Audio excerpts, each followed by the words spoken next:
Bonjour à toutes et à tous, bienvenue sur Radio Kunafoni, votre radio d'Afrique et de sa diaspora. Bonjour à vous, voici votre journal de la journée avec moi, Namadjara et Awa Bamba. Au sommaire, un bilan qui s'alourdit dramatiquement après les inondations et coulées de boue au Népal. Une catastrophe suivie dans le monde entier. Au Cameroun, un bras de fer politique entre le parti de Maurice Kamto et le ministère de l'administration territoriale. Le Ghana refuse une aide financière sud-africaine après les violences xénophobes. Une note qui alerte sur la flambée des rançons versées aux groupes armés au Nigeria. Le Burkina Faso muscle sa réserve militaire. Et à Washington, la diaspora malienne se dote d'un nouvel outil pour faire connaître ses compétences avec les interventions des ambassadeurs du Mali et du Burkina Faso. International, Lomé au rendez-vous au forum de coopération Russie-Afrique ouvert cette semaine en Sibérie. C'est parti pour le développement de ces informations en commençant par l'actualité internationale du jour. On ne peut pas ouvrir ce journal sans revenir sur la catastrophe qui frappe le Népal depuis mercredi. Des cris soudaines et des coulées de boue se sont abattus à la frontière entre le Népal et le Tibet. Selon un nouveau bilan de la police népalaise, communiqué ce jeudi en début d'après-midi, au moins 359 personnes sont mortes au Népal et plus de 1300 sont toujours portées disparues. Du côté chinois, les autorités font état pour l'instant de 3 morts au Tibet, un bilan qui pourrait s'alourdir dans les prochaines heures. Sur place, les opérations de secours se poursuivent activement. Le bureau népalais du tourisme indique qu'une trentaine de touristes étrangers, en majorité indiens, ont pu être secourus dans le secteur de Timur et de la rivière Botekoshi. Au niveau international, le secrétaire général des Nations Unies a exprimé ses condoléances aux familles des victimes et annoncé la mobilisation des équipes onusiennes et des partenaires humanitaires pour venir en aide aux communautés touchées. Nous suivons l'évolution de ce bilan tout au long de la journée.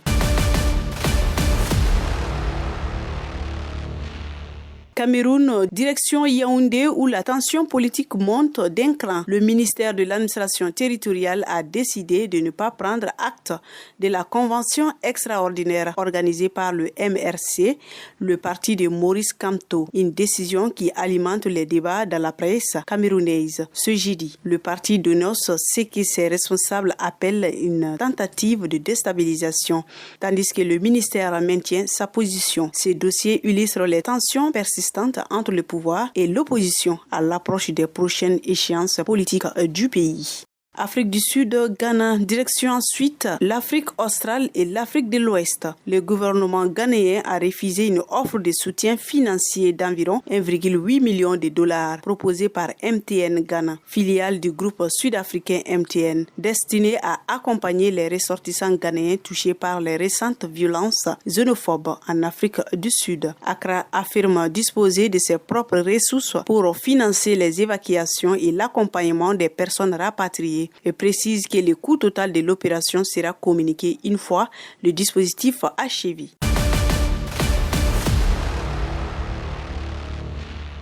Nigeria, toujours en matière de sécurité, une note publiée sur le cabinet de conseil SBM Intelligence basé à Lagos révèle qu'environ 5 millions d'euros de rançons ont été versés à des groupes armés au Nigeria entre juillet 2025 et juin 2026, soit plus de triplé de la période précédente. Un chiffre qui témoigne de la pression persistante que ces groupes exercent sur les populations et sur l'économie locale malgré les opérations sécuritaires menées par les autorités fédérales.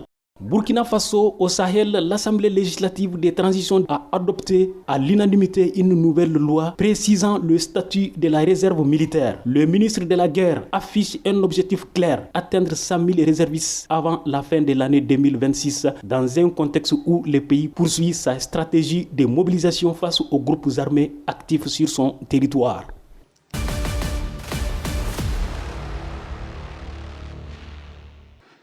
Enfin, sur le plan diplomatique, la 3e édition du Forum de coopération Russie-Afrique s'est ouverte cette semaine à Novosibirsk, en Sibérie occidentale. Le Togo y participe aux côtés d'une vingtaine de pays africains, dont la Guinée-Bissau, la Sierra Leone, le Sénégal, le Ghana et le Niger. Ce forum, porté par un centre russe de diplomatie publique, ambitionne d'aller au-delà d'une simple coopération diplomatique classique. Cela marque la fin de la première partie de notre journal. Restez connectés, nous vous retrouvons juste après la promo. Bienvenue sur Radio Kunafoni, la voix de l'info, la pulse des actus. Écoutez les nouvelles, le monde à portée, chaque heure, chaque jour. Des nouvelles qui bougent, des récits qui inspirent. Sur Radio Kunafoni, l'actualité prend vie. Culture, sport et société. Chaque jour, chaque seconde, on vous informe. Radio Kunafoni, la voix de l'info, connectée à l'infini. Écoutez, réagissez, partagez vos idées. Avec nous, votre monde s'éveille. Radio Kunafoni, ensemble, on avance. Pour une actualité riche, vibrante et en cadence. Sur les ondes, entrez dans l'action. C'est l'heure de l'info, c'est Radio Kunafoni.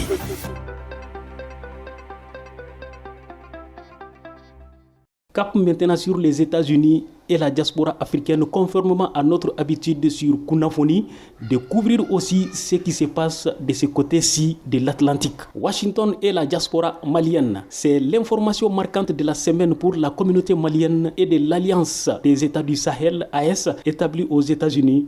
Le 22 août à Washington DC, les autorités maliennes ont officiellement lancé une plateforme numérique dédiée au répertoire des compétences de la diaspora malienne, accessible sur malidiaspora.org. La cérémonie a été présidée par le ministre des Maliens établi à l'extérieur et de l'intégration africaine. L'objectif affiché est de mieux connaître les compétences disponibles au sein de la diaspora et de construire une relation plus structurée entre ces compétences et les besoins du Mali. Un objectif qui pourrait à terme inspirer d'autres pays de la Confédération des États du Sahel.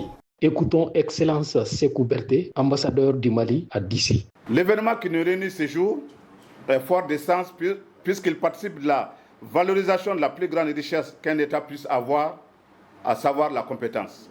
Le site internet objet de la cérémonie de ce jour est une réponse à un défi réel et pressant, celui de créer un cadre de rencontre entre les compétences de notre diaspora avec les entités publiques et privées au Mali, dans l'ensemble des domaines de la vie économique, administrative, académique et autres. Cette plateforme contribue non seulement à valoriser l'expertise de notre diaspora, mais renforce aussi la participation de nos expatriés à la construction de notre pays. Des États du Sahel, au nom de mes collègues ambassadeurs, à mon nom propre, d'assurer mes chaleureuses admirations aux plus hautes autorités de la République du Mali, à son excellence M. Moussa Ak, ministre des Maliens de l'extérieur établi à l'extérieur et de l'intégration africaine, pour cette importante activité, ainsi qu'à l'ambassadeur du Mali à Washington pour l'organisation parfaite de cette activité phare de notre juridiction. Cette initiative traduit une conviction partagée aujourd'hui par nos États. Niamey, les 28 et 29 juillet dernier, Ouagadougou les 19, 21 et le 29 août prochain, Washington ce jour 22 août, la diaspora de la Confédération est à l'honneur.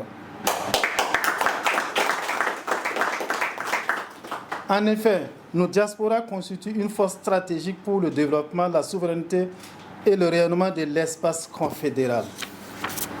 Les compétences, les expertises, les réseaux, les capacités d'investissement et les savoir-faire accumulés par nos compatriotes établis à l'étranger constituent un capital considérable. Il nous appartient de créer les mécanismes permettant de mieux identifier ce potentiel, de l'organiser, de le mobiliser au service du développement de nos pays. C'était son Excellence Kassim Koulibaly, ambassadeur du Burkina Faso et représentant le pays de l'AES à Washington DC. Toujours dans la région de Washington, Maryland, Virginie, ce qu'on appelle localement le DMV. La diaspora africaine se mobilise déjà pour l'un des rendez-vous les plus attendus de l'année. Un rendez-vous très attendu de la diaspora guinéenne aux États-Unis. La 4e édition des prix de l'excellence guinéenne se tiendra le dimanche 6 septembre à l'hôtel Crown Plaza de Greenbelt, dans le Maryland, organisé par Queen Bee Global Events sous le haut patronage du ministère de la Culture, du Tourisme et de l'Artisanat. Cette soirée de gala entend honorer les leaders et célébrer l'impact de la communauté guinéenne à travers le monde. Fait marquant de cette édition est la participation exceptionnelle de Nakali Kanté, la voix d'or et espoir de la musique tradie moderne, attendue sur scène ce soir-là. Ces informations rappellent un fait de fond que nous suivons régulièrement sur cette antenne. La diaspora africaine aux États-Unis, l'une des plus importantes et des plus structurées au monde, continue de se professionnaliser et de s'organiser, que ce soit à travers des plateformes numériques touchées vers le pays d'origine, la voix de ses représentants diplomatiques ou une vie associative et culturelle dense sur le sol américain. C'est ce qui conclut ce journal sur la radio Kunafoni. À retenir un bilan qui s'alourdit après les inondations meurtrières au Népal, une tension politique vive au Cameroun autour de MRC, un Ghana qui refuse une aide financière sud-africaine, des rançons en forte hausse au Nigeria et une diaspora malienne mieux organisée depuis Washington.